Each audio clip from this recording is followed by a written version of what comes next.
Planned Parenthood in Minnesota wants to pay teens as young as 13. They're paying them to attend sex ed summer camps. The S'more Sex Education Camp was advertised to kids 13 to 15 who haven't had their first day of high school. That camp in the Twin Cities area was since canceled. They couldn't get enough kids to sign up. But older teens, 15 to 18 in Mankato, the sign up for the sex ed summer camp is still up, and those who complete the program will receive a $150 gift card. Our next guest is a Minnesota mom of 6 and home educator.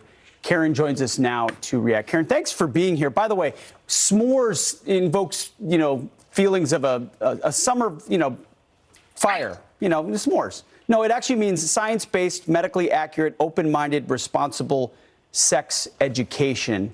It's encouraging to see that one didn't have any demand in Minneapolis, but there still is a camp in Mankato for kids for hours a day on sex ed. What do you make of this? Yes, well, first of all, I wanted to say, people might wonder about why I, as a homeschool mom, care about this. And really, beyond caring for my own children, I do care passionately about the well-being of all children in the generation my kids are growing up alongside. And I think although families across our nation have a wide view when it comes to sexuality, I think most families and most parents would firmly agree that we don't want kids sexualizing. We don't want people sexualizing our children. Mm-hmm. And that's exactly what this camp will do. It's essentially Planned Parenthood's comprehensive sex education agenda, which they've tried to mandate for many years through the Minnesota legislature.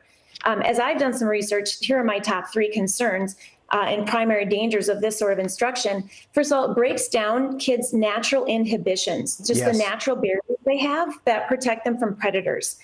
Secondly, it grooms and conditions them to be sexually active at a very young age, which essentially guarantees that they will be lifelong customers of Planned Parenthood. And thirdly, I think it's critical for parents to know that this camp teaches very explicit instruction in how to perform oral sex, anal sex, and vaginal sex. It's staggering. It's 30 hours. By the way, they're giving out free lunch. You don't have to pay to go, and they give you a gift card. So they're effectively luring families in to say, hey, we want 30 hours with your kid to talk about sex. Here's the camp that was canceled. Here's what they said about it, by the way, the S'more Summer Camp. They said, thank you so much for your interest in S'more Summer Camp. We appreciate the time you took to apply.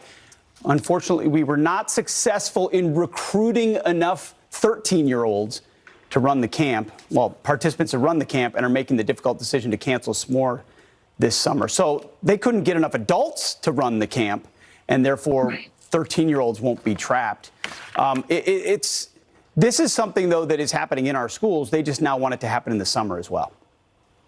Yes, I think they're just trying to get at kids any way they can. And it's actually extremely disturbing that they're incentivizing this, with money. I mean, I think it's a very fine line between giving a teen financial incentive to talk about sexual activity and role play things regarding it versus crossing that line to actually physically performing that activity and getting paid for doing it.